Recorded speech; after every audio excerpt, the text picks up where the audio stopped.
안녕하십니까. 방금 소개받은 김선욱입니다. 좋은 소개 말씀해 주셔서 감사드립니다. 김 교수님. 우리가 철학이라고 하는 이 단어의 영어가 philosophy라는 말을 쓰죠. 그런데 이 philosophy는 그리스어 philosophia에서 온 말인데요. 이 philosophia라는 말은 philos라는 말하고요. sophia라는 말을 합친 말이라는 건 아마 많이들 들으셨을 겁니다. 그런데 이 두 단어를 결합해 가지고 필로소피라는 철학에 대한 지혜에 대한 사랑이라는 말로 최초로 쓴 사람이 바로 또 피타고라스라는 사람입니다. 피타고라스는 사실은 철학자 또는 수학자이기 전에 종교인이었고요. 우리의 영혼을 맑게 정화하기 위한 하나의 방법으로 생각했던 것이 수학이었습니다.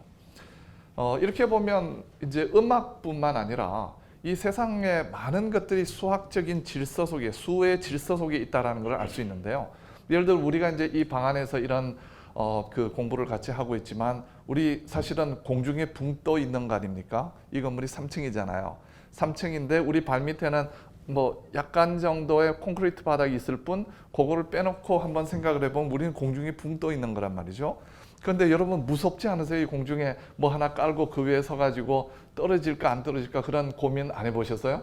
별로 안 하죠. 왜냐하면 우리는 이 과학에 대한 신뢰가 있고 공학에 대한 신뢰가 있으니까 그런 염려까지는 안 하고 삽니다. 그런데 정말 이 넓은 공간에 기둥 하나 없이 바닥만 딱 이렇게 있고 그 위에 제가 서 있을 수 있는 거는 그야말로 기둥과 바닥 이런 것들이 갖고 있는 수학적인 균형이 잘 맞아 있기 때문에, 그래서 건축을 하는 사람이 그런 식으로 만들었기 때문에 그런 거죠. 근데 이것과 마찬가지로요, 정치를 얘기할 때도 우리는 정치가 무엇인가라는 것도 참 의문스럽고, 사실은 최근에도 우리가 정치적인 격동을 경험하면서 굉장히 그 힘든 과정을 경험했습니다. 어떤 사람에게는 그 힘든 과정이 굉장히 신나는 과정이기도 했고요. 어떤 사람들에게는 이 힘든 과정이 가정의 분란까지 이루어지는 그런 과정이기도 했습니다. 제가 한 2달 전에 어떤 잡지사하고 인터뷰를 하는데 이제 인터뷰를 끝나고 그 기자하고 이야기를 했습니다. 30대 중반 정도에 되는 남성인데요. 결혼해서 이제 분가를 해서 살고 있는데 자기 아버지와는 거의 뭐 매주 토요일마다 만나서 식사 같이 하고 그래서 매주 찾아가고 그랬는데 이제 촛불 시위가 나고 태극기 집회가 나가고 그러는데 아버지는 이제 태극기 집회 나가시고 이제 자기는 촛불 시위를 나가고 그러니까 자연히 이제 주말 이제 토요일은 못 만나죠. 일요일 날 만나가지고 이야기를 하는데 갈등이 심상치 않은 거예요. 그래서 너무너무나 갈등스럽다가 저보고 하는 얘기가 그래서 어떻게 하고 있느냐. 그게 4월 달이었거든요. 어떻게 하고 있냐 그랬더니 뭐 아버지 안 뵌 지가 한 달 정도 된다. 그래서 그러지 말고 이번 주말에는 그냥 찾아가서 이제 그 촛불 집회, 뭐 태극기 집회 다 끝났으니까 아버지 모시고 목욕 가라. 그래서 등 밀어드리고 나오면서 등 다 닦아드리고 한번 뒤에서 이렇게 한번 안아드려라. 그게 더 근본 아니냐. 그러고 나서 피차 간의 의견이 달랐으면 이 다른 의견이 어디에서 출발했는지 또 생각이 달라졌으면 달라진 출발점이 있을 거 아니에요. 그죠? 사실 아버지와 아들의 그 사랑이 넘치는 관계가 이렇게 삐걱거렸을 때 뭔가 갈라서는 지점이 어딘지를 그냥 차분히 짚어보고 이것이 진짜 세대 간에 발생하는 무슨 문제인지 생각의 차이인지 아니면 피차 간에 들은 정보가 뭔가 좀 잘못돼서 그 불균형 때문에 발생된 것인지 이런 것들을 좀 어쨌든 풀어가든지 그리고 해결이 안 될 것 같으면 해결하려고 애쓰지 말고 그렇게 생각하시는군요 하고 그냥 끝내라. 그리고 아버지하고 술 한잔 해라. 그게 답 아니에요. 그죠? 그런데 이 과정 속에서 부모 자식 간에 이런 갈등을 겪는 경우들도 있었는데 때때로는 부부지간에도 이런 갈등을 겪으시는 분들이 있다고 들었습니다. 제 수업을 듣는 분 가운데 어느 교회 목사님 사모님이 계셨어요. 근데 이 사모님이 하루 이제 수업을 쭉 진행을 하는데 저보고 하시는 말씀이 자기 교회에 그야말로 참 좋은 이제 그 부부가 계셨는데 이분이 지금 교회를 안 나오려고 그런다. 근데 안 나오려는 게 왜 그러냐면 뭐 신앙 뭐 이런 게 아니고 부부 간에 갈등이 생긴 거예요. 정치적인 문제 때문에. 이 정치적인 문제가 뭐냐면 이 부인은 이제 교회 생활을 다 오래 하고 남편분은 공직 생활을 오래 하고 상당히 높은 자리까지 갔는데 은퇴를 하신 거예요. 그러고는 이제 이 뭐 그 우리가 이제 레퍼토리가 뻔하잖아요. 그러면 이제 남자들은 나이가 들고 은퇴를 하면 어떻게 해야 됩니까? 사모님 말씀을 잘 들어야죠. 그러니까 교회 가자. 그러니까 이제 따라 나오는 거예요. 그까지는 좋은데 나와가지고 이제 이 촛불 집회가 나고 그러니까 이분이 이제 그 자기 주장을 하는 거죠. 촛불 집회 틀렸다, 태극기 집회. 근데 이 부인께서는 또 반대로 생각을 하신 거예요. 근데 이것이 이제 갈등이 증폭되니까 나 교회 안 나간다. 뭐 그러면서 또 갈등이 되고 결국은 이혼의 위기까지 실제로 갔습니다. 실제로 갔고 제가 그 이후로 들어보니까 이 두 분이 완전히 교회에서 발을 끊고 아마 갈라선 걸로 제가 들었어요. 이 얘기를 듣고 저보고 어떻게 하느냐, 이제 제가 정치 철학을 하니까 뭔가 그 실마리를 저한테 찾을 수 있지 않겠느냐라고 생각을 하고 물어보셨는데 이거는 제가 보기에는 정치적인 문제 이전에 뭔가 다른 게 작동한 거다. 뭔가 이제 다시 말하면 부부 간에 상담이 필요한 이제 그런 관계로 보인다. 그런데 이 부부 간의 이 상담이라고 하는 게 그냥 부부 간의 갈등 문제가 아니라 이제 공직 생활을 오래 했을 때는 사실은 이 그 공직 생활 자체가 상당히 수직적인 위계 질서가 강한 그런 조직이지 않습니까? 그럼 거기에서는 이제 공직의 윗자리에 가신 분들은 상당히 권위적인 태도를 가지고 일을 하는 경험이 있는 거고 이런 것들이 이제 이런 대화 속에서 반영이 되었을 때고요. 사모님께서는 이제 공직 생활에 남편이 나가 있으니까 별로 부딪히지 않다가 이제 어느 순간 은퇴를 하셔가지고 소위 삼식이가 되셨잖아요. 그래가지고 하루 종일 이제 맞부딪히는데 그 권위적인 태도가 하루 세끼 다 식사하고 하루 종일 부딪히는 가운데서 이제 튀어나오는 거죠. 이 일이 일어나기 전에는 그냥 이제 그야말로 사모님 말씀을 잘 듣는 착한 남편이었는데 은퇴해서 그런데 이제 거기에서 권위적인 모습이 딱 나오니까 이 부인은 거기서 너무너무나 이제 싫어지는 감정이 폭발이 되는 그런 이제 상황을 맞은 거죠. 그러면 우리가 이제 정치를 얘기를 하고 정치적인 관점을 얘기했는데 왜 부부간의 갈등이 이런 식으로 증폭되는 계기가 있을까를 보게 되면 거기에 사실은 우리 가정 속에서 부부 관계를 맺는 전통적인 문화적인 관계, 이것과 정치를 지배해왔던 어떤 문화적인 관계, 이런 것들이 상당히 겹쳐 있고 또 이런 것들이 이제 증폭이 되어서 나타났다. 그래서 우리가 이제 지난 한 몇 달간의 과정을 보았을 때 사실 이 과정을 단지 민주주의가 발전하느냐 아니냐라고 하는 아주 단순한 어떤 선 하나만 가지고 보면 문제를 너무나 간단하게 보고 있는 게 되고요. 좀 더 깊이 들어가 보게 되면 거기에는 할 이야기들이 사실 굉장히 많고 다양한 이야기들이 겹쳐 있다고 볼 수 있습니다. 제가 이제 이 말씀을 드리는 이유는 뭐냐면요. 이런 다양한 길 그리고 다양한 생각들이 그야말로 다양한 것 그 자체로서 충분하냐 그러면 그러지는 않은 것 같아요. 왜냐하면 어떤 정치 지도자를 만나느냐에 따라서 삶의 질이 굉장히 달라지고요.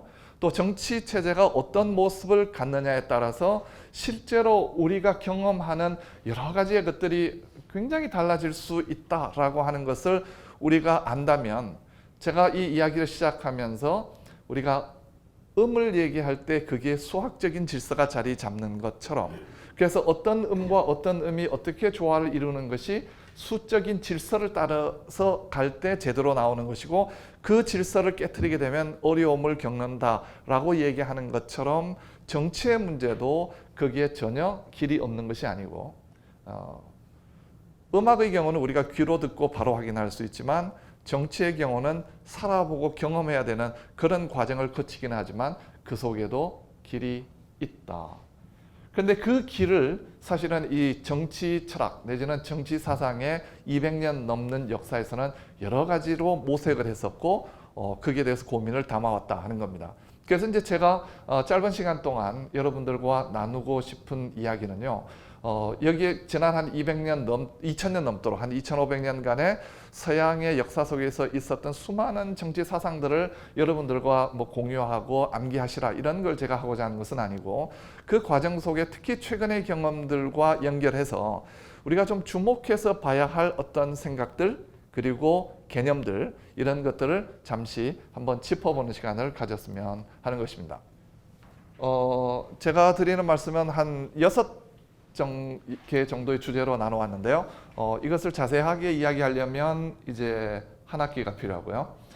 아주 짧게 이야기하려면 5분이면 되지만 한 60분 정도 지금부터 말씀을 나누고 그리고 여러분들 궁금하신 것이 있으면 잠시 대화를 나누도록 그렇게 하겠습니다.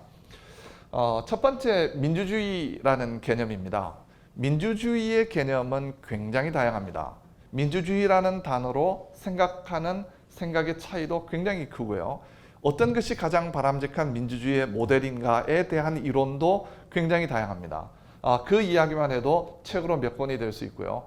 그런데 중요한 것은 뭐 그런 다양한 이론을 우리가 다 학습하자는 것이 아니고 여기에서 가장 핵심적인 중요한 몇 개의 개념들은 좀 생각을 해볼 필요가 있겠다. 특히 우리와 연관해서요.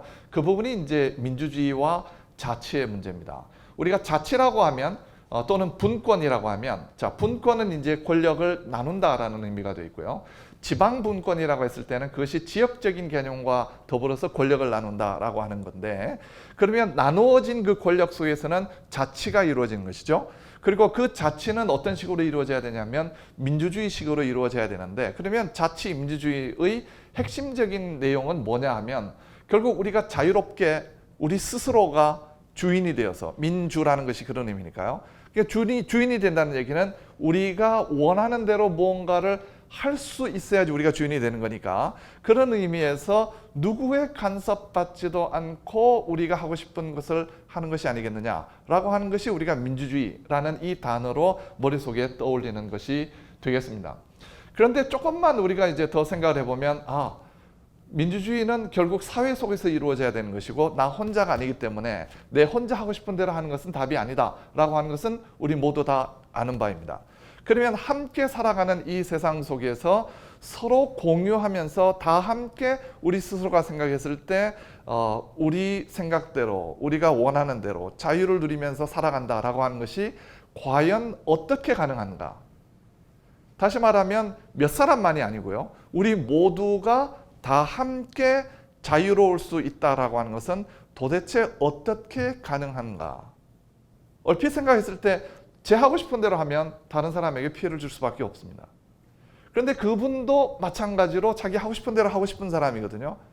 우린 누구도 다 자기 하고 싶은 대로 하기를 원하는 사람입니다. 그렇다면 우리가 자유라는 개념을 생각했을 때 하고 싶은 것을 다 한다라고만 생각을 해보면 이 자유라는 것이 과연 적절한 개념인가? 그런 식으로 우리가 자유를 이해하는 것이 과연 올바른가라고 하는 문제가 됩니다. 그러니까 개인, 사회, 단체, 집단 이런 등등을 아우러서 우리가 자유라는 개념을 한번 생각해 볼 필요가 있겠습니다. 뿐만 아니라 우리가 남이 어떤 지배자가 있어서 우리를 지배하지 않는다 하더라도요. 여론이라는 게 있습니다. 다시 말하면 여러 사람들이 다 그렇게 생각하니까 나도 그래야 되는 게 아니냐. 그런데 나는 좀 다르게 하는데 다수가 의견을 모아가지고 이렇게 하자라고 집단적으로 막 이렇게 밀어붙이는데 나는 그렇게 하고 싶지 않은데 결국 나는 소수라는 것 때문에 당해야 하고 피해를 봐야 되느냐라고 하는 이제 그런 입장도 있습니다. 그러니까 이 여론이라고 하는 것이 민주주의 사회는 결국 다수결의 원칙이 지배한다라고 하지만 그 다수의 의견이 대체로는 옳은 거예요. 근데 대체로는 옳고 또 다수가 원하는 길로 나가는 것이 바람직하기는 한데 때때로는 그것이 다수의 폭력이고 다수의 횡포인 경우도 분명히 있거든요. 그러면 과연 이 개인과 이 다수 내지는 사회적 여론이라는 압박 이런 것들을 어떻게 균형을 맺을 것인가 라고 하는 것도 대단히 중요한 문제가 되겠습니다. 미국의 민주주의라고 하는 책이 있습니다. 알렉상드르 드 토크빌, 이 사람 프랑스 사람인데요. 잠시 여러분들에게 질문을 한 가지 하겠습니다. 이거는 그냥 주의를 환기하는 질문이니까 심각하지 않습니다. 여러분 혹시 미국 혁명이라는 단어 말 들어보셨나요? 프랑스 혁명은 들어보셨습니까? 네, 그러시죠. 프랑스 혁명은 우리가 아는 굉장한 사건입니다. 미국 혁명이라는 말은 사실은 별로 들어보지 않은 단어이지만 그 단어가 요즘 와서는 또 많이 활용이 됩니다. 물론 그 역사학계에 있어서는 그 단어의 용법 자체가 찬반이 있는데 상당히 오랫동안 그 사용이 되어 온 개념이기도 한데요. 이거는 미국이 원래 독립국가로 시작한 게 아니잖아요. 이제 영국의 지배하에서 결국 영국으로부터 독립을 선언을 하고 그래서 독립선언문이 있고요. 그리고는 이제 그 소위 보스턴 티파티 등등 해서 전쟁을 하고 그래서 이제 결국 독립을 쟁취해 가지고 미국의 국가가 형성이 되고 그러죠. 그래서 이런 독립을 선언하고 국가를 건설한 것, 이것을 미국 혁명이라고 이름을 붙입니다. 그게 무슨 혁명이냐? 그야말로 피 터지게 투쟁하고 뭐 자유만세 뭐 뭔가 저 러시아 혁명이나 프랑스 혁명과 같은 막 유혈 사태 뭐 이런 걸 이제 연상하는데, 그런 관점에서 보면 미국 혁명은 사실 좀 다른 것 같기는 해요. 그러나 어쨌든 그것을 미국 혁명이라고 이름을 부를 수 있습니다. 제 질문은요 뭐냐면, 미국 혁명하고 프랑스 혁명이 두 개가 있는데 거의 비슷한 시기인데요. 한 몇십 년 차이거든요. 어느 쪽이 먼저였을 것 같으세요? 프랑스 혁명 먼저라고 생각하시는 분요? 미국 혁명이 먼저라고 생각하시는 분? 네. 프랑스 혁명이 1789년. 1789년. 네. 미국은요? 1774가. 대단하십니다.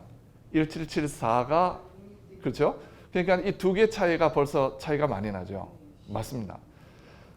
미국 혁명이 먼저고 프랑스 혁명이 나중입니다. 근데 오히려 대학생들한테 물어봐도요, 때때로 프랑스 혁명이 먼저라고 생각하는 경우도 많습니다. 얼핏 생각하면 프랑스 혁명은 위대하고 거기에 영향을 받아서 미국 뭔가가 독립이 이루어졌을 거다라고 생각하는데 바뀐 거죠. 그게 아닙니다. 자, 그런데 또 한편 한 가지 더 질문을 할게요. 미국이 혁명을 하고 난 다음에 국가가 수립이 되고 거기에 우리가 아는 대로 초대 대통령으로 조지 워싱턴이 대통령이 됐지 않습니까? 그죠? 자, 그러면 이제 미국에서 대통령제가 이제 국가의 형태로 만들어졌는데, 이 미국의 국가 모델, 대통령과 삼권 분립이 이루어지는 입법부, 사법부, 그리고 대통령심의 행정부, 이 삼권 분립이 이루어진 이 국가 형성의 모델은 유럽의 어느 나라를 모델로 해서 나온 걸까요?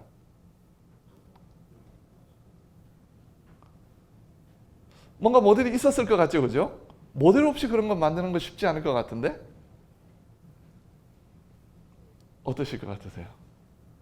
근데 생각해 보니까 프랑스 혁명이 미국 혁명보다 뒤라면, 생각해 보면 프랑스 혁명이 그야말로 이제 왕을 단도대에 처형시켜 버린 거고, 그야말로 왕권을 뒤집어 엎은.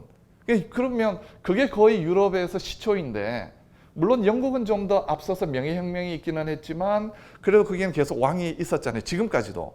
그러니까 대통령제가 아니라는 건 알고, 그러면 있었다면 프랑스에서나 대통령이 있었을 법한데 프랑스 혁명은 그 뒤고, 그러면 모델이 있나요, 없나요? 없습니다. 그러니까 이때에 미국이 국가를 만들고 대통령제를 만들어가면서 민주주의를 시작한 것은 사실은 유례가 없었던 겁니다. 유례가 전혀 없지는 않았는데 공부를 했으니까 나오잖아요. 그때 나왔던 몽테스웨 같은 사람의 어떤 그 법의 정신, 그래서 삼권 분립에 대한 이론들, 그리고 그 전에 존 로크라는 이제 그 철학자들, 그리고 유럽에 나온 여러 가지 이제 철학 사상들을 공부했지만, 그보다 훨씬 전에 고대 로마 시대의 정치, 그리고 그 이전에 아테네의 민주주의 정치, 이런 것들을 들여다보고 공부를 하고 그걸 모델로 해가지고 미국의 정치 체제를 만든 거죠. 그래서 여러분들 미국에 여행을 많이 하시겠지만 국회의사당이나 또는 하다못해 뉴욕에 가가지고 공공도서관 같은 데 가보면 고대 로마의 위대한 인물들의 조각상들이 곳곳에 있거든요. 미국은 전통이 없는 나라인데 로마하고 무슨 상관이 있겠어요? 그런데 그와 같은 내밀한 관계 속에 사실은 미국이 형성이 되고 그 정신을 가져왔던 것입니다. 그래서 그 정신적인 연관성이 있기 때문에 그런 그 조각들을 곳곳에 만들고, 물론 이제 그것만 그래서는 아닌데요. 그런 일들이 미국에서 일어나는 것입니다. 자, 다시 이제 이 이야기로 돌아오면요, 이 토크빌이라는 사람은 미국에서 국가가 건설이 되고 그리고 거기에서 민주주의가 이루어지는 것을 이제 미국 각 지역을 다니면서 보게 됩니다. 그걸 보면서 이것이 문제도 많지만 바람직한 점도 참 많다. 그래서 이거를 좀 프랑스 사람들이나 유럽 사람들이 좀 알았으면 좋겠다라고 해서 쓴 책이 미국의 민주주의입니다. 이건 프랑스 혁명 이후에 나온 책이긴 한데요. 그래서 상당한 이제 영향력을 줍니다. 그런데 그 가운데 이제 미국을 비판하고 있는 얘기 가운데 하나가 어떤 게 있냐면 바로 이런 구절이 있습니다. 여론의 생각 없이 굴복하는 것은 도덕적 행동의 전제인 자유를 포기하는 것이다. 다시 말하면 민주주의가 다수결이라고 하는 그 정신을 따른다고 하지만, 그리고 그 다수결의 정신은 개인의 자유에 바탕을 두고 그 자유로운 선택에 따라서 다수의 의견을 묻는 것이잖아요. 그런데 그럼에도 불구하고 여론에 따른다라고 하는 것, 근데 아무 생각 없이 따르는 거죠. 나도 동의를 하면 당연히 그게 한 표를 가는 거지만 다들 하니까 나도 따라간다라는 방식으로 여론에 따라가는 것은, 그것은 자유를 스스로 포기하는 것이다. 다시 말하면 이 여론의 거대한 물결과 더불어 자기 개인의 올바른 주관이라고 하는 것, 물론 그 주관이 꼭 올바르지 않을 수도 있어요. 그러니까 그럼 이제 그 문제를 어떻게 해결할 것이냐라고 하는 것은 그 다음 문제이고요. 역시 이런 어떤 자기의 관점을 유지하는 것, 이것이 중요하고, 그러면 의견이 차이가 났을 때는 어떤 과정이 필요하겠습니까? 상대를 가서 패버리고 입을 막아버리고 또는 돈으로 매수하고, 이거는 방법이 아니죠. 우리가 아는 대로 말을 하는 겁니다. 말로 해서 우리가 길을 찾아가는 것. 자, 그래서 이제 미국을 보니까 미국은 거대한 땅덩어리지만 사람들이 모여 사는 마을이 있고, 소위 타운홀, 그 마을 회관이 있고, 그 마을 회관에서 사람들이 모여서 그들의 공동의 문제를 가지고 깊은 토론을 하고 대화를 나누고, 물론 뭐 언쟁이라고 하는 것까지도 있죠. 거의 뭐 말싸움까지 가는 그런 과정을 거치면서 문제를 풀어가는 방식. 자, 이것이 굉장히 중요하고, 바로 이것이 어떻게 보면 민주주의 내지는 우리가 자치라고 하는 것을 이루어 나가는 하나의 생명과 같은 것이다 라고 본 것입니다. 물론 이제 마을회관, 소위 타운홀 미팅이라는 것은 미국에서 일어났던 하나의 현상이지만 그와 똑같은 것이 우리 한국에서도 이루어져야 된다라고 얘기하면 뭐 사회적으로 문화적으로 굉장히 다르니까 그건 좀 말이 안 되는 얘기겠죠. 그러나 그 타운홀 미팅 속에 무엇이 이루어지고 거기에서 어떤 프로세스가 가동이 되었는가를 들여다보면서 우리가 정치라는 것은 이런 것이구나를 이해하고, 그것을 우리 속에서 재현을 함으로써 우리가 바람직한 민주주의 사회를 만들어가는 것은 우리한테 꼭 필요한 부분이 되겠습니다. 네. 자, 자치의 관점에서 본 민주주의의 사회는 무엇일까요? 이거는 이렇게 말할 수 있을 것 같습니다. 누구의 지배도 받지 않으면서 주민이 하고 싶은 것을 하는 그와 같은 사회, 뭐 크게 이의가 없으실 것입니다. 그런데 문제는 어떻게 하는 것이 지배를 받지 않는 것인가, 이 부분에 조금 주목을 해볼 필요가 있습니다. 제가 처음에 이야기를 시작할 때는 민주주의에 대한 이야기를 할 때 남의 간섭을 받지 않는다라는 표현을 썼다가 제가 단어를 이제 지배라는 단어로 바꾸었습니다. 왜냐하면 주인이 있다는 얘기는 주라는 뜻이죠. 그죠?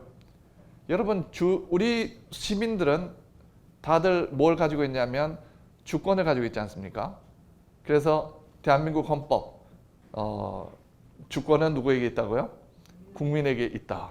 혹시 그런데 여기 교회 다니시는 분이 계시면 뭐 손을 드실 필요는 없고요. 교회 다니시는 분에게 질문하겠습니다. 주권은 누구에게 있습니까? 신앙적으로 대답하십시오. 그러면 교회 다니는 사람들은 주권은 하나님께입니다. 그런데 주권은 시민에게, 국민에게, 이 얘기가 이렇게 우리 입에 달려 있는 것은 별로 오래된 이야기가 아닙니다. 물론 이제 주권이라는 단어는 우리가 전통적으로 써오던 단어가 아니니까 유럽으로 들어가 보면요, 중세 시대 있잖아요. 중세 시대 때 왕이 있고 지금과 같은 민주주의 사회가 아닌 시대에 주권이라는 단어가 있었습니다. 영어로 sovereignty. 그러면 이 sovereignty라고 하는 이 주권이라는 단어의 대문자를 딱 써서 주권자라고 하면 그걸 누구를 가리키냐면 왕을 가리키는 말입니다. 그러니까 중세적인 사고에서 주권자는 누구일까요? 당연히 왕이죠. 왜냐하면 이 국가는 누가 다스리는 것? 왕이 다스리는 것. 그러니까 주권을 가지고 있다는 말은 지배력을 갖고 있다는 얘기죠. 그러니까 지배라고 하는 단어는 주인과 그 주인의 명령에 따라가는 일종의 노예와 같은 그런 수직적인 관계를 머릿속에 넣고 있는 그런 개념이 됩니다. 자, 이 개념을 잠깐만 놓고요. 우리가 자치라는 단어를 한번 생각을 해봅시다. 제가 이 단어를 이제 자꾸 풀어가는 이유가 우리 속에 너무나 쉽고 간단하게 사실은 숨어 들어있는 여러 가지 복합적인 뭔가 얽혀있는 부분들, 이걸 좀 짚어볼 필요가 있기 때문에 그렇습니다. 자치. 한자로 써보면 스스로 자자의 치자는 뭐죠? 다스릴 치자입니다. 그러면 스스로 다스림이잖아요. 자, 그런데 여기에서 좌우지간 스스로 하는 거니까 뭐 우리끼리 하는 거니까 라고 하니까 민주주의를 얘기하고 자유를 얘기하는 것 같은데 문제는 여기에 치, 다스림이라는 단어를 여전히 우리가 쓰고 있다는 겁니다. 그래서 자치라는 단어를 쓸 때에 이 단어 속에 다스림, 그러면 다스림을 베푸는 자 내지는 다스리는 자, 다스림을 받는 자가 나뉘어져야 할 것 같은 뭔가 생각을 우리가 갖기가 쉽다는 겁니다. 영어로 얘기하면 self-governing입니다. 이 governing이거든요. governing은 또 여러 가지 뭐 우리말로 번역할 수가 있는데 government라는 단어는 그래서 좀 익숙하잖아요. 그죠? government는 뭡니까? 정부잖아요. 정부니까 government는 정부죠. 그런데 이 government는 ment, M-E-N-T라는 것은 명사형 어미거든요. 그러니까 govern하는 기관인 거예요. 그러면 이제 다시 말하면 정부는 govern하는 기관인데 그 govern이라는 영어 단어가 동사로 써서 govern이라면 그게 뭡니까? 이 govern을 우리말로 번역하면 사전을 딱 보면 다스리다, 통치하다가 나옵니다. 자, 그러면 우리 정부는 시민들에 대해서 어떤 것을 하는 집단이죠? 어떤 기관이죠? 시민을 다스리고 통치하는 집단이다. 그러면 대통령은 누구죠? 다스리는 자고 통치자고. 우리는 통치를 받는 사람이고 우리는 다스림을 받는 사람이다. 그런데 그렇게 생각하면 그건 아닌데. 그죠? 그건 아닌데. 우리는 그렇게 생각 안 합니다. 물론 뭐 우리가 은연중에 이렇게 생각하고 있다 이렇게 제가 주장하려는 것도 아니고요. 그런데 제가 드리는 말씀은 뭐냐면 우리가 쓰는 이 단어 속에 대통령은 어떤 사람입니까? 대통령은 치자다. 가르치는, 다스리는 사람이다. 내지는 대통령은 정치가다가 아니라 뭐뭐 하는 사람이다라고 할 때 네모 안에 넣을 수 있는 단어가 다스린다라는 말, 통치한다라는 말과 완전히 동떨어져서 쓸 수 있는 그런 단어가 우리한테는 거의 없다는 거죠. 그래서 저는 이렇게 쓰고 싶더라고요. 영어에 govern이라는 단어가 나오면 이 govern은 뭘까? 그거는 정부가 하는 일. 정부가 하는 일을 한다. 근데 그래가지고는 사실은 번역이 제대로 되기는 참 어려워요. 자, 제가 드리는 말씀은 뭐냐면 우리들이 쓰고 있는 이 일상 언어 속에 사실은 굉장히 민주적으로 수평적으로 생각한다고 하면서도 이미 우리가 쓰고 있는 단어를 다 다른 말로 바꾸지 않은 이상은 우리의 의식 속에 대단히 수직적인 지배와 피지배를 의미하는 단어를 쓰게 되고 그렇게 쓰는 가운데 우리 속에는 평등 의식을 스스로 사실은 가리고 있는 그런 경우들이 많다. 그래서 우리가 이 정치 문제를 특히 지금과 같은 정치적인 변화가 상당히 심각한 사회에서는 우리 스스로가 쓰고 있는 단어를 좀 잘 살펴볼 필요가 있다 하는 겁니다.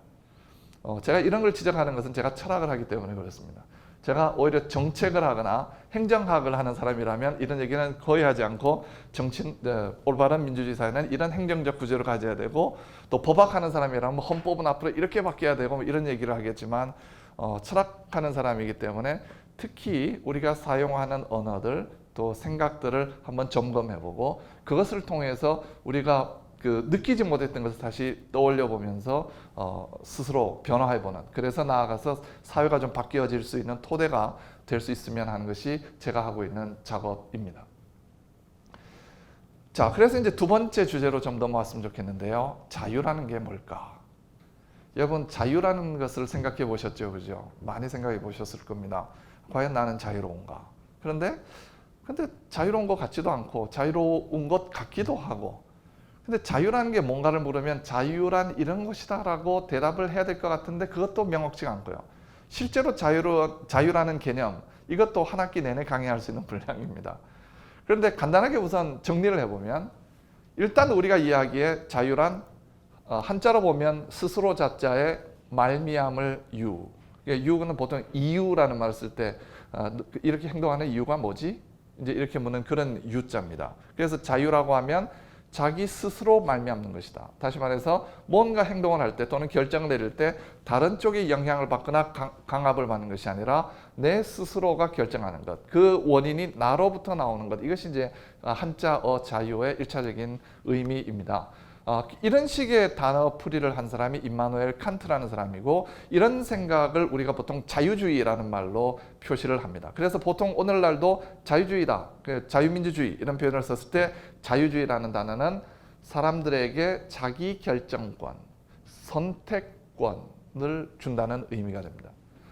칸트가 이런 얘기를 했을 때는 이제 여러 가지 맥락들이 있지만, 이런 개념들이 사실 오늘날 우리가 생각하는 자유주의의 정신에 부합하고, 그런데 오늘날 우리가 생각하는 이 자유의 정신 속에는 칸트가 얘기했던 것과는 사실 굉장히 다른 요소가 그 속에 포함이 되어 있습니다. 그게 뭐냐면요.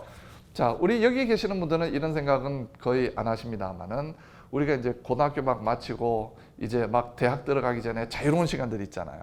내지는 또 대학 들어가가지고 이제 자유롭게 막 자기에게 주어진 시간을 어떻게 쓸까?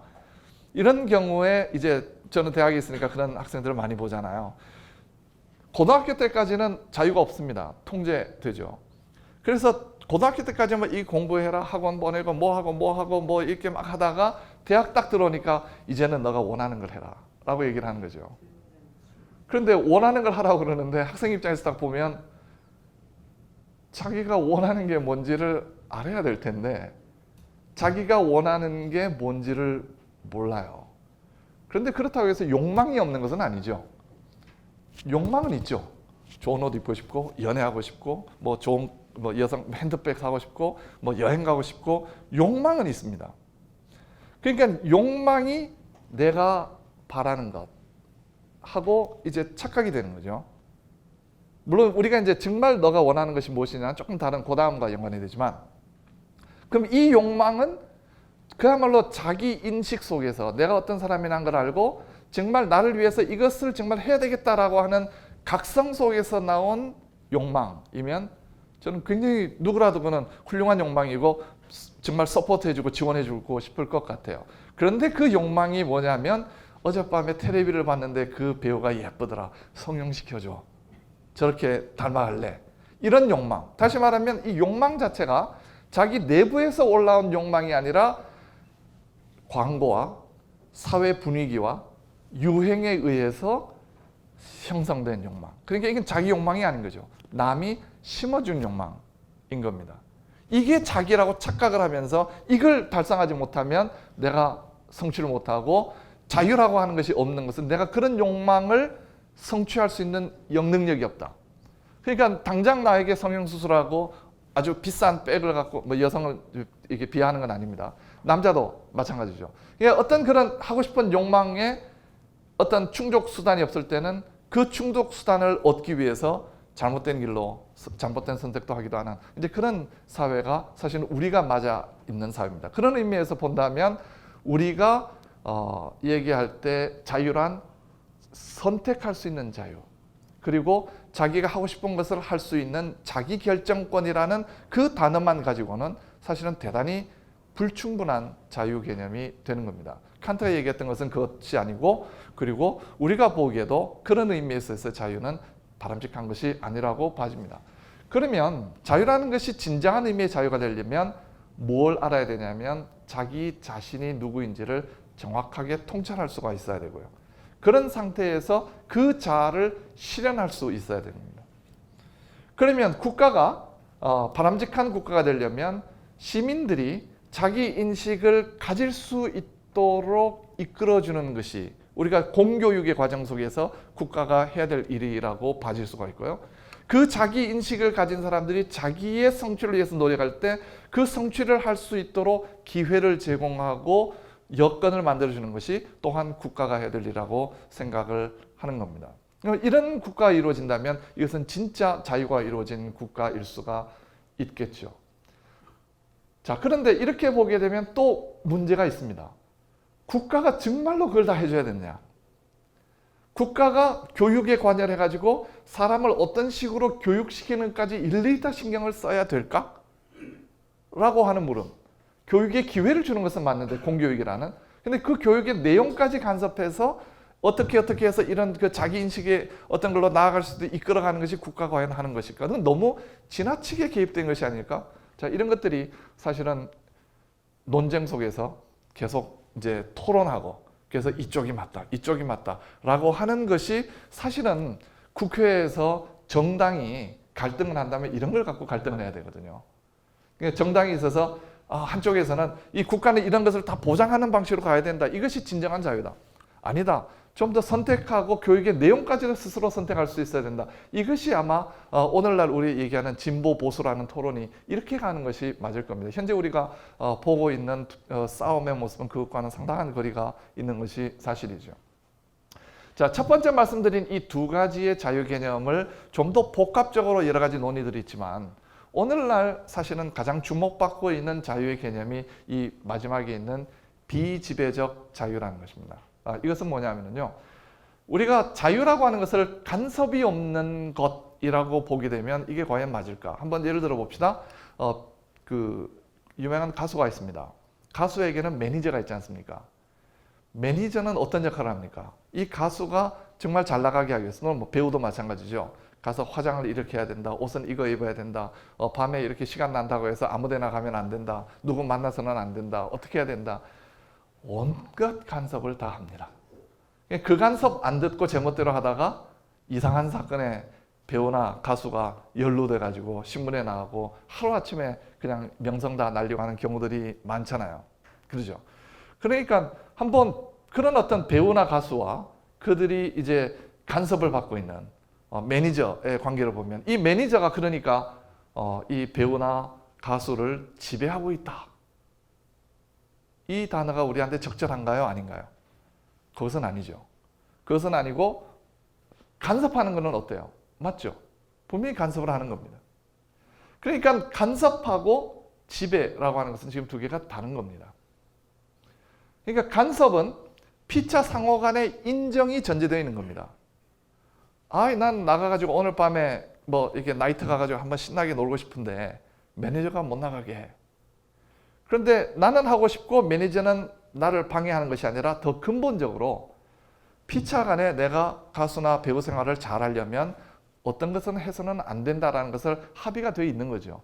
그런데 그것을 지금 나는 하고 싶어서 욕망을 하고 있는 겁니다. 거기에 대해서 바탕에 이 매니저와 내 사이에 깔려있는 합의에 따라서 이 매니저는 나한테 그러면 안 된다고 막는 거죠. 그걸 실제로 막 그래도 나가려고 그러는데 제 팔을 딱 잡고 못 나간다고 막 이렇게 완력까지 쓰는 거죠. 화가 나겠죠? 그런데 그럼에도 불구하고 이게 나한테 좋다는 것을 저는 또 알 수 있잖아요. 자, 이제 이런 것들이 다시 말하면 간섭과, 그러니까 우리가 받아들일 수 있는 간섭, 그리고 지배하는 것, 이 차이를 이제 말하는 거라고 할 수 있습니다. 이게 부모와 자식 간에 있어서 우리가 자식이 잘 되는 그 마음 속에서 간섭을 하고 개입을 하는 건 하지만, 그러나 자식의 자율성과 근본적인 합의를 무시한 지배로 나갈 때는 반드시 이 가족 관계에 있어서도 파국을 맞을 수밖에 없습니다.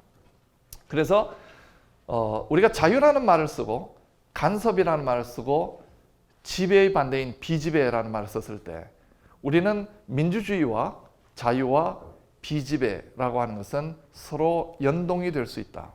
그래서 간섭이 없는 사회라고 하는 것은 사실은 그것은 자유하고는 별로 상관이 없을 수 있다. 지배가 없는 사회, 그야말로 수직적으로 그냥 통치하고 다스리고 시키는 대로 하고, 왜 그래야 되느냐 하면 국가기밀 해서 은폐시켜버리는 이런 방식의 그 국가체제는 아니라는 거죠. 자, 이렇게 보면 우리가 이제 민주주의라고 하는 것의 뿌리인 자유를 어떻게 이해할지가 이해가 될 수 있습니다. 우리가 법 앞에서의 평등이라는 말을 종종 쓰게 됩니다. 근데 이 말을 가만히 생각해 보면 조금 어폐가 사실은 있습니다. 여러분, 법 앞에 있을 때 여러분 법 안에 있는 겁니까? 법 바깥에 있는 겁니까? 여러분이 제 안에 있으면 여러분 제 앞에 있지 않잖아요, 그죠? 그래서 사실은 그 학자들 사이에서는 이거는 헌법에도 나오고 일상적으로 굉장히 많이 쓰는 표현이지만 법 앞에서의 평등이나 이 말이 과연 옳은 말인가 하는 것은 좀 물음이 있습니다. 왜냐하면 우리가 평등하게 법으로부터 대우를 받는데 그 법이 어디에 있냐면 내 앞에 있거든요. 그럼 그 법과 나와 무슨 관계가 있냐는 거죠. 그런데 사실상 그 법은 남이 만들어서 나에게 적용되는 것이 아니라 근본적으로는 그 법이 우리 스스로가 만드는, 다시 말하면 내가 그 법을 만드는데 참여하고 그 법의 주체가 나일 때 의미가 있는 거죠. 물론 우리는 태어나서 성인이 되어 보니까 그 속에 있는 겁니다. 그러기는 해도 우리가 그 속에서 그 법에 대해서 저항하지 않고 살아가는 이상은 이제 우리가 이후에 후차적으로 그 법은 내가 만든 법이다라고 하는 것을 이후에 맞으면 추서라고 그러죠. 다 지나고 난 다음에 사인을 해서 동의를 하는 이제 그런 방식으로 내가 동의를 했다고 전제하는 것이 법 이론입니다. 물론 이것이 이제 독재 치하이거나 그런 경우는 아니죠. 왜냐하면 그거는 저항할 수 있고 또는 도망을 가서 다른 나라 가서 살 수도 있으니까요. 그러나 내가 그 법 속에 순응을 하고 그 법과 관계를 하는 한에 있어서는 이미 그 법은 내가 만든 법이라는 것을 전제로 하고 있습니다. 그런데 그 법을 내가 전혀 손댈 수도 없고 간섭을 할 수 있는 것이 아니라면 그거는 좀 어폐가 있는 거잖아요. 다시 말하면 변화하는 사회 속에서 그 법이 고정되게 남아있는 것이 아니라 그 법이 변화하고 바뀌고 또는 나에게 불리하거나 내가 옳지 않다고 생각했을 때는 그 법의 변화에 제가 개입할 수 있을 때 그 법과 저는 관계가 있다는 겁니다. 그런 의미에서 이 법과 나 사이에 문제가 있을 때는 그 법을 바꾸려는 노력, 다시 말하면 또 법이 잘못되었을 때는 그 법을 지키지 않음으로써 법을 바꾸기를 바라는 노력을 할 수가 있는데 그것을 우리는 시민불복종이라고 이야기를 합니다. 그런데 우리가 태어나서 그런 경우를 이제 우리는 상정을 하는데 그러지 말고 정말 인류가 그냥 어떤 지역에서 사람들이 살다가 처음으로 우리가 이렇게 살아서는 안 되겠다라고 생각해서 법을 만드는 경우를 한번 생각을 해봅시다. 자, 여러분 한 가지 좀 질문을 드리겠습니다. 우리는 태어날 때부터 다 평등합니까? 평등하지 않습니까? 네? 법은 평등하다고 얘기를 하는데 사실은 저는 법 얘기가 아니고요. 그냥 사실로. 그러니까 다시 말하면 법도 없고 아무것도 없는 상태에서 우리가 태어납니다. 그죠? 물론 이제 우리는 태어났을 때는 법 속에 있습니다. 그런데 자연적인 상태에서 법이 없는 자연적인 상태에서 우리가 태어났을 때는 평등한가요? 아닌가요? 그걸 묻는 겁니다. 맞습니다. 절대로 평등하지 않습니다. 평등이라는 말이 자연적 상태에서 의미가 있으려면 균등해야 됩니다. 힘도 똑같아야 되고요. 뭐 잘생기고 못생기고 차이도 없어야 되고요. 키가 커서 유리가 하고 키가 작아서 불리하고 그러면 안 되고요. 더군다나 태어났더니 우리 아버지가 먹을 게 많더라. 태어났더니 우리 아버지는 정말 남의 밑에서 그냥 학대받으면서 일하고 있는 노예더라. 이런 차별도 없어야 됩니다. 그러니까 자연적 상태에서 인간은 결코 평등하지 않은 겁니다. 그러면 자연적 상태에서 평등하지 않은데 그러면 다시 질문합니다. 우리는 평등합니까? 평등하지 않습니까? 우리 지금 여기 불평등 관계가 조금 있긴 있어요. 저는 마이크 들고 얘기를 하고 있고 여러분들 듣고 계시니까 발언권에 있어서는 지금 불평등하지만 이거는 합의한 거잖아요. 그죠? 그렇게 됐으니까 이거는 불평등 평등의 문제가 아닙니다. 근데 우리가 이 사회에서 기본적으로 물론 금수저 음수저 얘기를 하지만 우리는 평등의식을 갖고 우리는 평등해 또 평등하지 않은 처우를 받으면 왜 그러냐 하고 다툴 수 있는 것은 우리가 평등하다는 것이 전제가 되어 있습니다. 그렇게 전제되어 있는 이유는 뭐죠? 무엇 때문에 우리 어떤 근거에서 우리가 평등하다고 하는 거냐 이겁니다. 바로 법 때문에 그렇습니다. 법이 없으면 이런 평등은 없는 겁니다. 그러니까 우리는 자연적으로 태어났을 때는 결코 평등하지 않은 존재이지만 우리가 평등할 수 있는 것은 우리가 그 법 속에 들어와 있기 때문에 평등한 겁니다. 그러다가 뭐 문제가 있거나 하면 법 앞에 서죠. 법 앞에 선다는 말은 재판을 받는다는 얘기입니다.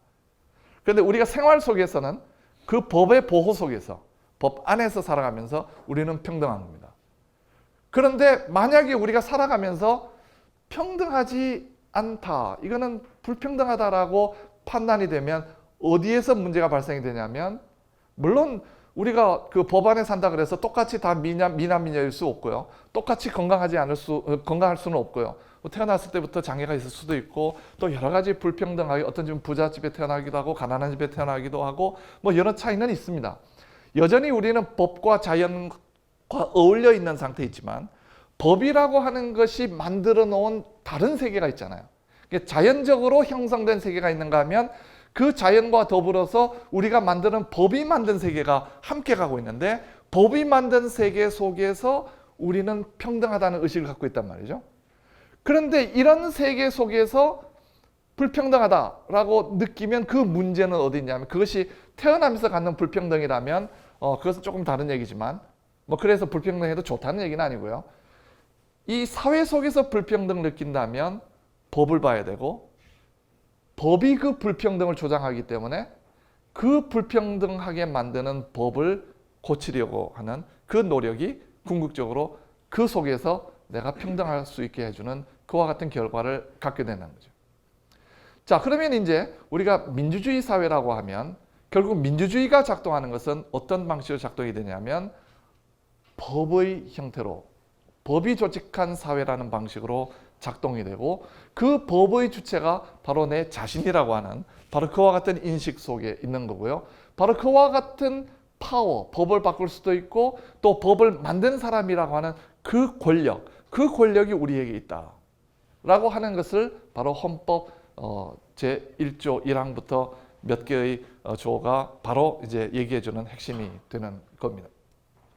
따라서 이 정치 영역, 법의 영역, 민주주의가 만들어낸 영역은요, 자연적 영역이 아닙니다. 그거는 인위적인 영역입니다. 그래서 우리가 인위적으로 개입해서 인위적으로 무엇인가를 할 때 우리가 얻을 수 있는 것이라는 말입니다. 자, 그러면 이 법이 만들어내는 것은 뭐냐? 이것이 사실은 오늘 가장 중요한 핵심이 됩니다. 정치 공간이라는 단어를 말씀드리고 싶습니다. 법도 굉장히 악법이 있을 수 있잖아요. 법이 잘못 만들어지면 굉장히 사람을 이제 구속을 합니다. 그런데 이 법을 통해서 인위적으로 무언가를 형성했을 때 그 속에 만들어지는 것을 다른 표현으로 정치 공간이라고 말을 할 수 있습니다. 이 정치 공간은요, 그냥 자연 세계 속에서는 없습니다. 예를 들어서 여기에 보니까 먹음직한 과일이 하나 있습니다. 두 사람이 그야말로 법이 없는 세계 속에서 두 사람이 딱 동시에 그걸 봅니다. 그러면 그 문제를 어떻게 해결하죠? 그냥 힘센 사람이 갖는 거죠. 근데 서로 가지려고 하면 치고받고 싸웁니다. 근데 이거는 이제 안 먹으면 죽는 거니까 먹고 못 먹고는 죽고 사는 문제이거든요. 죽고 사는 문제가 걸리면 두 사람이 싸우면, 이 질문 가끔 학생들 하는데 또 질문 한번 드려볼게요. 두 사람이 싸웁니다. 자, 이건 그냥 치고받고 싸우는 겁니다. 두 사람이 치고받고 싸울 때 누가 이길까요? 힘센 사람이 항상 이기나요? 여러분 살아보시니까 힘센 사람이 이기던가요? 목소리 갖고는 안 되죠. 목소리 때려버리면 목 당하죠. 한 방만 갖고는 안 되죠. 제가 지금 싸우는 걸 가르쳐드려서 죄송합니다. 그런데 이거는 영화 같은 데 보면 가끔 나오기도 하지만요, 두 사람이 이기는 사람은 항상 힘이 센 사람은 아닙니다. 이기는 사람은 이게 지금 철학적으로 하는 얘기입니다. 이게 흥미롭게도요, 헤겔이라는 철학자가 정신현상학이라고 하는 굉장히 뭐 철학적으로 어려운 책인데 그 중에 딱 그 얘기를 하고 있습니다. 두 사람이 싸울 때 이기는 사람은요, 죽기를 각오하고 싸우는 사람이 이깁니다. 그건 다른 얘기하면 그냥 악바리로 그냥 싸우는 사람, 아주 그냥 그런 사람이 이기는 겁니다. 그럼 죽기를 각오하고 싸웠는데 둘 다 죽기를 각오했어요. 그런데 한 사람이 죽어버렸어요. 그러면 누가 이긴 건가요? 이긴 사람은 없습니다. 그냥 한 사람 죽었고 한 사람 살아있을 뿐이지, 이기는 건 언제 이기냐면 내가 졌다 하고 패자가 나올 때 승자가 생기는 겁니다. 그러니까 두 사람이 싸워가지고, 그러니까 이게 이제 그 헤겔이 얘기했던 가장 원초적인 상태에서 사람의 싸움이 벌어졌을 때 한쪽은 죽기를 각오하고 싸웠는데 다른 한쪽이 죽기를 각오하지 못했을 때 악바리가 힘은 약해도 악으로 싸우면 이겨버리는 거죠. 근데 그렇게 싸웠을 때 이제 패자와 승자가 나눠지면 그때 뭐가 생기냐면 주인과 노예의 관계가 생깁니다. 시키는 대로 안 그러면 죽어. 그러다가 이제 이 최초의 노예제 사회라는 것이 이런 방식으로 형성이 된다.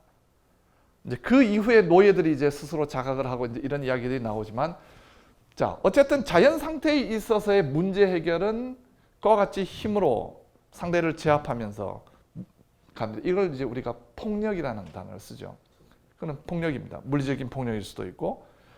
그런데 정치 공간은 어떤 거냐면 이런 문제들이 발생했을 때 폭력을 배제하는 공간입니다. 그럼 폭력을 어떻게 배제할 수 있을까요? 법으로 배제하는 겁니다. 법으로 우리가 평등한 관계를 썼기 때문에 그런 것이 개입되지 않도록 법을 통해서 안전장치를 마련한 거죠. 그러면 뭐가 생길까요? 먹을 게 있습니다. 두 사람이 봤습니다. 너 죽어. 이게 아니고, 자, 이걸 누가 먹는 것이 옳은 거지? 근데 한쪽은 굉장히 힘이 약하고 한쪽은 굉장히 힘이 세고, 그런데 이거는 내 땅에서 난 거야. 이거는 우리 땅이잖아. 이건 내 거야. 그런데 힘센 사람이 그걸 뺏어 먹으면 그 다음에 이제 법적인 문제가 발생이 되는 거죠. 이제 이런 세계, 다시 말하면 우리가 폭력을 쓰지 않고 문제 해결을 할 수 있는 길을 열어놓는 것이 바로 법이 만드는 정치 공간이라는 것입니다. 근데 이 정치 공간은 법은 틀을 만들어 놓지만 사실 사람들이 굉장히 다르잖아요. 그러니까 이 서로 다양한 사람들이 자기 생각을 가지고 이렇게 살아야 된다, 저렇게 살아야 된다라고 하는 공동의 어떤 그 관심사를 가지고 충돌이 되었을 때 바로 거기에 정치 공간이 있으면 그것을 스스로 조정을 하되 폭력이 아닌 방식으로 가는 거죠. 그럼 폭력이 아닌 방식은 어떤 게 있을까요? 말입니다. 물론 말 속에도 언어 폭력은 있으니까요. 그거는 배제를 하고 폭력적이지 않은 언어를 통해서 행위를 조정해 나가는 것.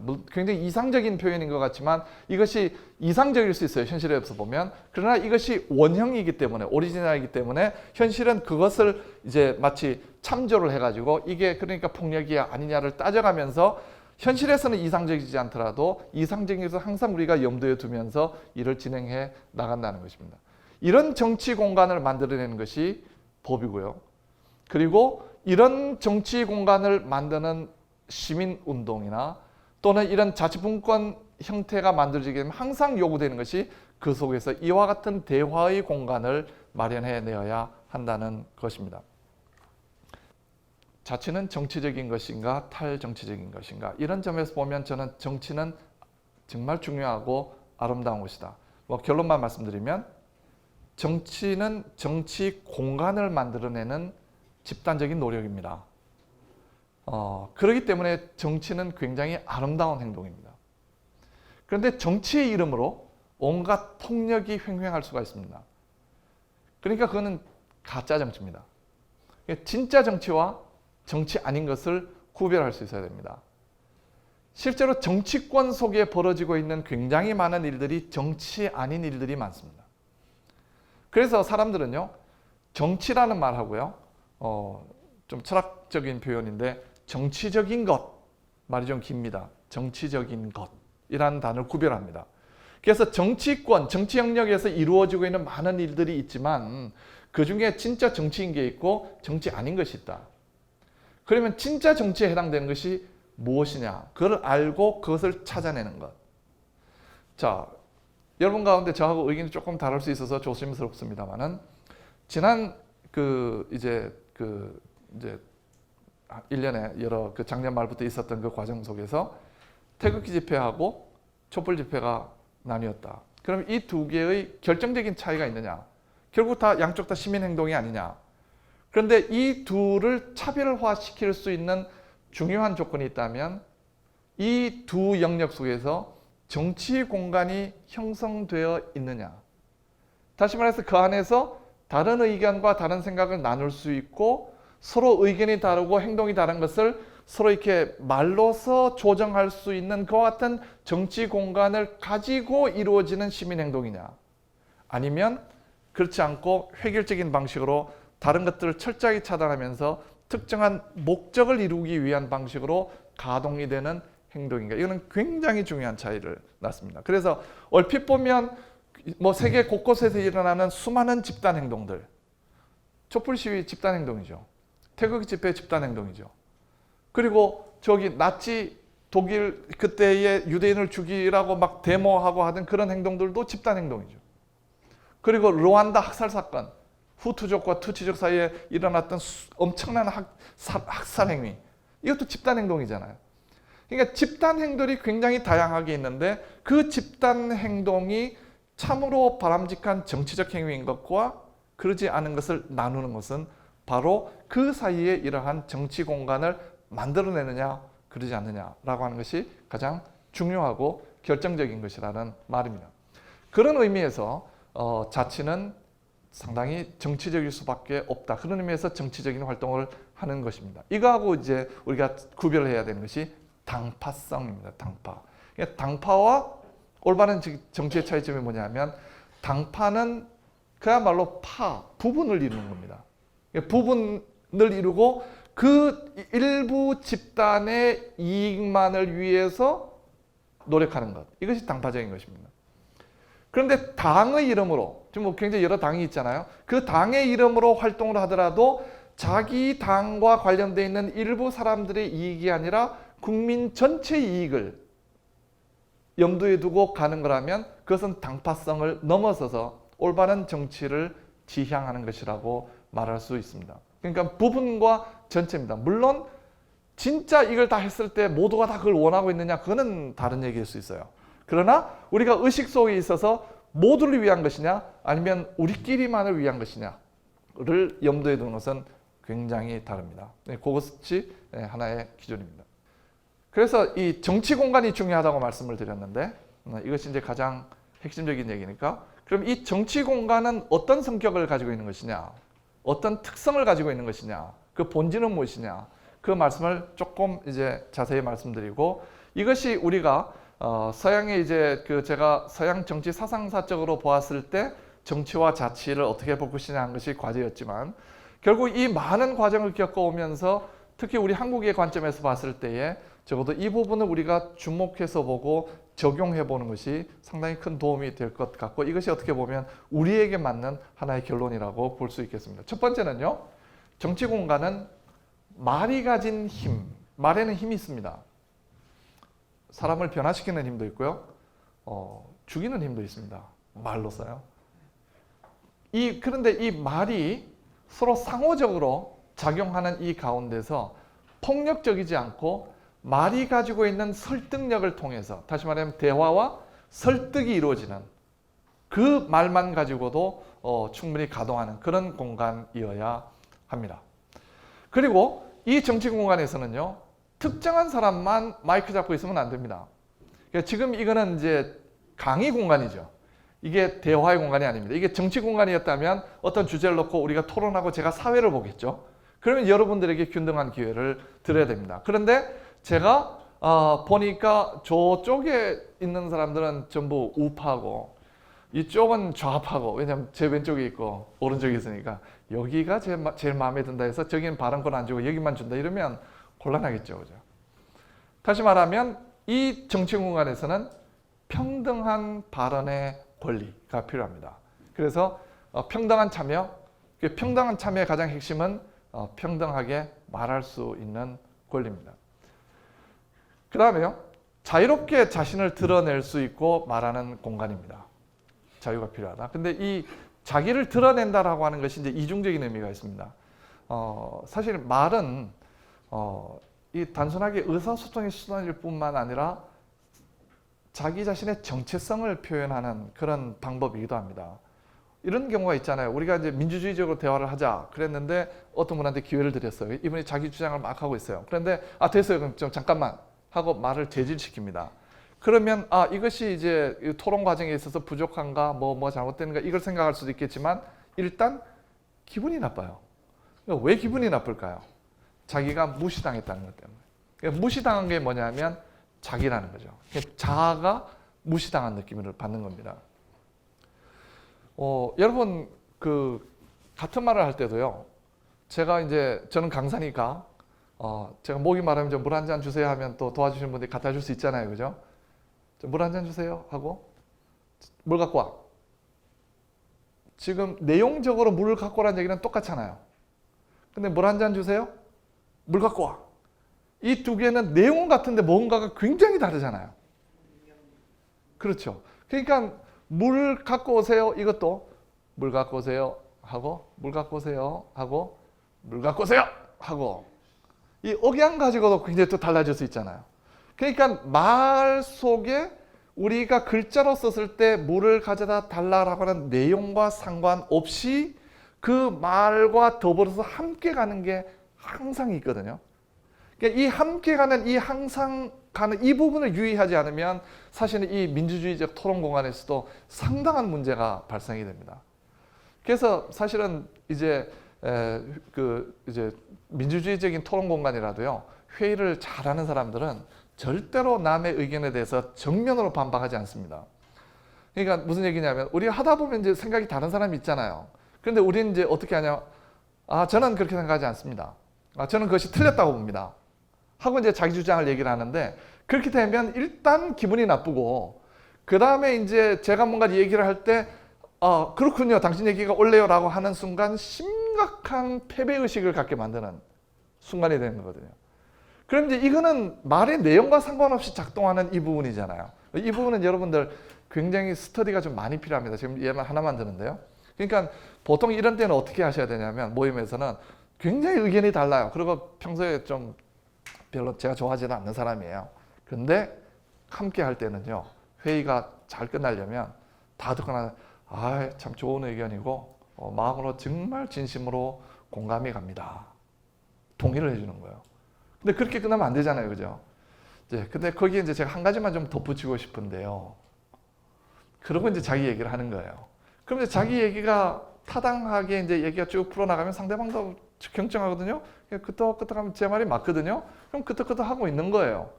그러니까 무시를 당하지 않았기 때문에 경청할 준비가 돼 있는데 저는 그렇게 생각하지 않습니다. 그건 터무니없는 의견이라고 봅니다. 라고 하면 제가 맞나 안 맞나 하고 벌써 경계를 하고 상대의 결함을 찾기 위한 그 자세로 바로 돌입을 하는 거죠. 자, 그래서 사실은 민주주의가 이루어지려면 굉장히 많은 훈련이 필요하기는 합니다. 그런데 요점은 이제 말 속에 숨어 있는 것이 굉장히 많기 때문에 이것을 사람들에게 항상 자유롭게 자기를 드러낼 수 있는 상황이라는 것을 알리는 것이 중요하고요. 그게 안 되면은 여기에서 파벌이 갈리거나 어떤 그 부정적인 세력들이 발생이 될 수가 있습니다. 근데 어쨌든 자기를 드러내고 내가 다르다는 것을 표현할 수 있는 것이 중요합니다. 경제력, 돈 많다고 해서 발언권을 더 많이 가지는 것, 그거 정말 안 됩니다. 그런데 우리 한국 사회는 이런 사회가 이런 부분이 많죠. 그 다음에 공정성. 이 공정성은 무엇으로 확보가 되냐면 여러분이 생각했을 때 제가 하는 말씀이 공정하다라고 판단하는 것은 어떤 때냐면 가만 들어보니까 결국은 자기 좋자고 하는 얘기 아니야? 라고 판단이 될 때입니다. 그러니까 공정성은 모두를 지향할 때만 가능합니다. 그래서 이 공정한 태도를 가지려면 뭐가 작동이 돼야 되냐면 우리의 상상력이 작동이 돼야 됩니다. 그냥 자기 입장에서 서게 되면 자기한테 유리한 주장만 하게 되거든요. 그러니까 공정하려면 상상력을 발휘해서 상대방의 입장도 내보고 이런 상대방의 입장을 생각하는 상상력을 많이 발휘할수록 우리는 공정성을 가질 수가 있습니다. 그래서 공정해야 되고요. 그 다음에 마지막에 공공선과 공동선 이 표현을 썼는데 이 두 개는 조금 다르기는 하지만 결국 이제 궁극적으로 우리 모두를 위한 것이라고 하는 이제 그 목표가 이루어져야 한다. 그 말씀이 되겠습니다. 마지막 이제 한 7분 정도의 그 몇 가지 중요한 포인트만 말씀을 드리겠습니다. 자치를 해야 될 텐데 이제 자치를 하면 누군가는 주인이 돼야 됩니다. 우리 모두가 주인이 돼야 되겠죠. 그리고 자치가 예를 들어 이제 서대문 구에서 자치적인 공간이 생겨서 우리 자치 활동을 하자. 그래서 구청에 시민들 모여서 의논합시다. 그러면 옵니까 안 옵니까? 안 옵니다. 먹고 사는 게 바쁜데 언제 옵니까? 뭐 이 큰 뭐 구 전체가 아니라 뭐 동도 마찬가지죠. 자치 활동을 하다 보면 항상 뭐가 문제냐면요. 자치를 하려면 대표성을 가져야 되잖아요. 그래서 사람들이 과반수 이상 와가지고 뭔가 과반수 이상의 득표를 받아야지 비로소 대표권을 얻는데, 그런데 그 뭐 국회의원 선거나 대통령 선거 때는 그래도 투표율이 많이 나오지만 지방자치로 올수록 투표권이 굉장히 낮아집니다. 더군다나 공식적인 투표가 아니라 그냥 끼리 모여가지고 뭔가 하는 아주 낮은 수준의 회의에서는 정말로 그게 잘 안 이루어집니다. 그러다 보면 보통 때는 가만히 있다가 뭔가 중요한 일을 하려고 하면 딱 나타나가지고 누가 당신에게 이런 결정할 권한을 줬어 하고 따지는 사람이 있거든요. 그래서 이렇게 모일 때 회의 다 하지 않았냐? 난 못 들었어. 내지는 그럼 다 공개하지 않았냐? 근데 그래봤자 너희들 받은 표는 10% 20%밖에 아니잖아. 그걸 가지고 대표성이 있다고 할 수 있어 라고 들어오면 난감해질 수가 있습니다. 그런데 우리가 거기에 대해서 그 부분을 극복할 수 있는 방법은 한 가지밖에 없습니다. 그것은 뭐냐면 대표성이라는 단어를 봐야 됩니다. 이 공동체는 굉장히 다양하고 사람들마다 먹고 사는 게 바쁘기 때문에 공통의 문제라고 해서 모두가 다 관심을 갖고 토론을 할 수가 없습니다. 그래서 바로 마지막 부분인데요. 대표성이라고 하는 것을 숫자로 확보하려고 하면 거기에서는 우리가 성취하지 못하는 부분이 많이 생길 수가 있습니다. 더군다나 경우에 따라서는 다수결이라고 하는 것이 진짜 우리 전체를 위한 것과 거리를 갖게 되는 굉장히 이상한 결과를 낳을 수도 있거든요. 그래서 우리가 대표성이라고 하는 것은 일단은 민주주의 사회에서 숫자를 확보하는 것은 대단히 중요한 일이고, 특히 국회의원 선거나 대통령 선거에서는 한 표 모아서 한 표라도 더 많이 얻어야지 대표성을 갖는 것은 맞기 때문에 그건 굉장히 중요하지만 그와 동시에 우리가 특히 이 낮은 단계로 올 때 더 유의해야 될 것은 뭐냐면 우리가 결정하는 이 내용이 정말 끼리끼리가 아니라 전체를 위한 것이라는 그 목표와 그것을 위한 깊은 고민을 갖는 것. 그것이 중요합니다. 그래서 예를 들어서 우리 이제 동네 전체가 한 1000명 있는데 회의하자 그랬더니 실제로 50명밖에 안 모인 거예요. 50명 뭐 알리는 건 다 알렸어요. 몰래 하지는 않았습니다. 그런데 50명밖에 안 와가지고 거기에서 합의를 해서 뭐 더 이상 시간이 없으니까 결정을 내려야 되고 합의해서 결정을 내렸습니다. 그런데 결정을 내리고 나니까 또 다른 데서 한 50명이 나타나가지고 왜 그랬어 하고 만약에 뭐 올 수 있고 누군가 나타나서 당신이 왜 그런 대표성을 갖는 거야 라고 했을 때 이 모였던 50명이 그럼 우리끼리 한번 생각해가지고 요거는 너가 좋은 걸로 하고 요거는 너가 좋은 걸로 하고 해서 우리끼리 한번 잘 먹고 잘 사는 결정을 내리자 라고 하면 도덕성을 상실해 버리게 되죠. 그런데 비록 50명이 모였어도 우리가 해당되는 이 동 전체의 이익이 되는 것이 무엇인가를 깊이 고민하고 물론 기록도 남기고요. 그래서 그 결과로서 이렇게 했으면 당당하게 맞서서 자, 우리가 이런 과정을 거쳐서 이런 고민을 했고 그래서 이런 결론을 나타냈는데 당신의 의견은 뭐냐?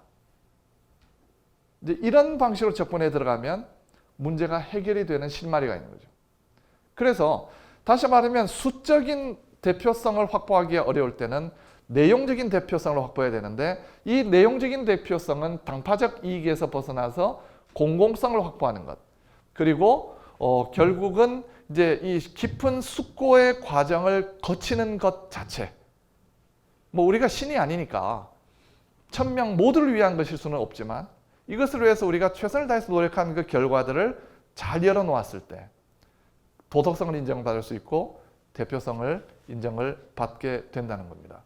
우리가 자치를 하다가 몇 사람들이 쿵짝쿵짝 해가지고 결국 제가 좀 많이 챙겨 먹는다면 이 회의 과정은 공개할까요? 안 할까요? 안 하겠죠. 회의 과정은 다 비밀 내지는 공개하지 않는다 해서 덮어버릴 겁니다. 왜냐하면 이것이 드러났을 때는 이거는 당장 문제가 되니까요. 그러니까 이것이 이제 그래서 공개성의 원칙이 중요하고 투명하다는 게 이제 그런 의미가 있고 그것을 통해서 도덕성을 확보하는 것. 이것이 내용적 대표성을 얻는 길이다라고 말씀을 드릴 수가 있겠습니다.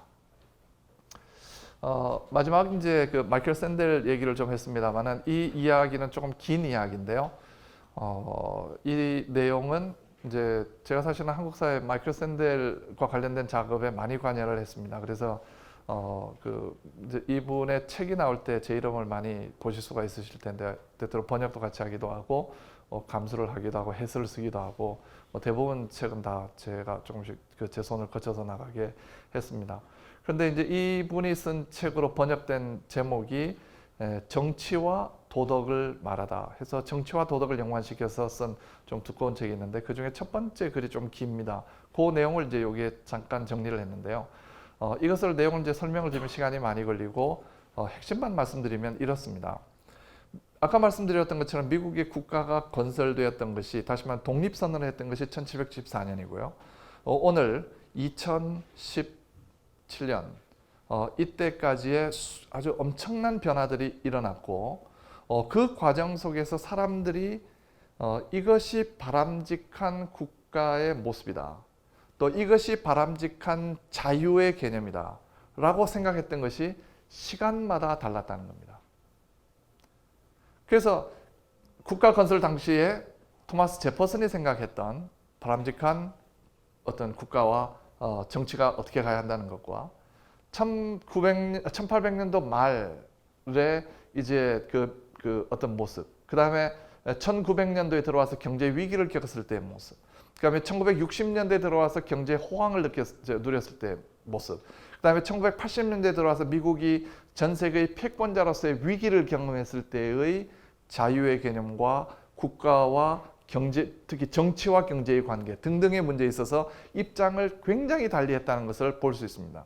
이 설명을 드리려고 했던 취지는 뭐냐면 우리가 생각할 때 현재 정치는 경제에 대해서 이렇게 해야 되고 또 정치는 시민의 도덕에 대해서 이런 관점을 가져야 된다라고 하는 것이 이것이 당연하다라고 하는 것이 이런 역사적 과정을 보게 되면 어느 한 시대에 굉장히 유행했다가 없어져 버린 것일 수 있고 지금 오늘날 그 관점에서 보면 현재 유행하고 있는 이 관점도 불과 10년, 20년에 지나게 되면 그것이 제대로 작동하지 않는 그런 생각일 수가 있다는 겁니다. 자, 그래서 지금 현재와 같은 우리 대한민국의 변화의 상황 속에서 어떻게 보면 우리 시민 한 사람 한 사람들이 이런 생각들을 좀 깊이 해보고 적절한 지원과 적절한 목소리 내기 그리고 무엇보다도 이제 낮은 단계에 있어서 분권 속에서의 자치라고 하는 것을 잘 이끌어가는 민주주의 훈련 이런 것들이 우리한테 필요하지 않을까 싶습니다. 네, 좀 길었지만 이것으로 제 말씀을 마치도록 하겠습니다. 감사합니다.